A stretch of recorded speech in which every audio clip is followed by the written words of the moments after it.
پاکستان جہاں روٹی 4 روپے کی ملتی تھی، وہ پاکستان جہاں غریب کا بچہ بھی اسکول جاتا تھا، وہ پاکستان جہاں علاج کی سہولتیں میسر تھی، مفت دوائیاں مفت تھی، بتائیں وہ آج پاکستان آپ کو نظر آتا ہے؟ وہ نظر آتا ہے؟ آپ سب میڈیا کے لوگ ہیں، آپ بڑے جانتے ہیں، بوجھتے ہیں سب کچھ، آپ بڑے باخبر ہیں، وہ نظر آتا ہے؟ بڑے افسوس اور بڑے دکھ کی بات ہے کہ ہم پہنچے کیوں یہاں تک، نوبت یہاں تک کیوں آئی؟ نہیں آنی چاہیے تھی. ہمیں تو آج دنیا کی بلند ترین قوموں میں ہونا چاہیے تھا. آپ کی پہلی ترجیح کیا ہوگی اگر آپ کو موقع ملتا ہے تو آپ کی پہلی ترجیح کیا ہوگی؟ آپ کیا دیکھ رہے ہیں؟ معیشت آپ کی ہوگی جو مولانا فضل الرحمان صاحب یہ کہہ چکے ہیں کہ جنوری کے اندر جو ہے وہ الیکشنز سوٹ نہیں ان کو کرتا، آگے بڑھانے چاہیے الیکشنز. آپ پاکستان واپس جا رہے ہیں، دباؤ پڑے گا. پاکستان مسلم لیگ نون بالخصوص آپ کب الیکشنز دیکھنا چاہتے ہیں؟ کیا آپ بھی سمجھتے ہیں جنوری میں ٹھنڈ ہوگی، الیکشنز نہیں ہونے چاہیے؟ میرا خیال ہے کہ الیکشن کمیشن ہی اس کا بہتر فیصلہ کر سکتا ہے، اور وہی ایک مجاز ادارہ ہے جو اس طرح کے فیصلے کرتا ہے. میرا خیال ہے کہ الیکشن کمیشن جب بھی کوئی ڈیٹ اناؤنس کرے گا تو ہر آپ کیا چاہتے ہیں میاں صاحب؟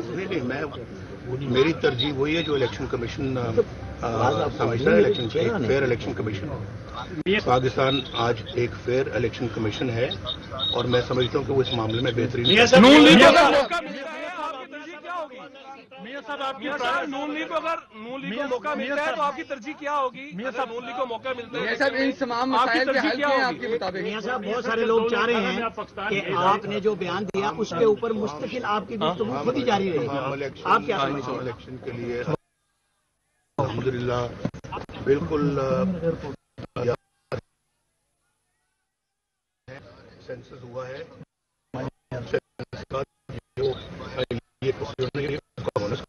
لگنا ہے تو وہ الیکشن کمیشن کی نظر میں ہے سب چیزیں. میرا خیال ہے کہ وہ ایک بہتر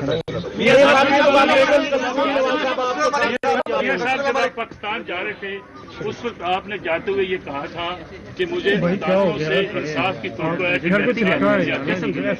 آج آپ ایک بار پھر پاکستان جا رہے ہیں، کیا اس وقت آپ سمجھتے ہیں کہ آپ کے ساتھ انصاف ہوگا؟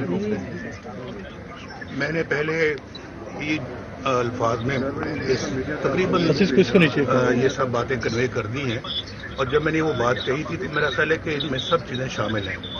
اور میں وہ شخص ہوں جس نے 150 پیشیاں بھگتی ہوئی ہیں. نہ صرف میں نے، میری بیٹی نے، اور بالآخر بیٹی کو بھی کلین چٹ ملی کورٹ سے.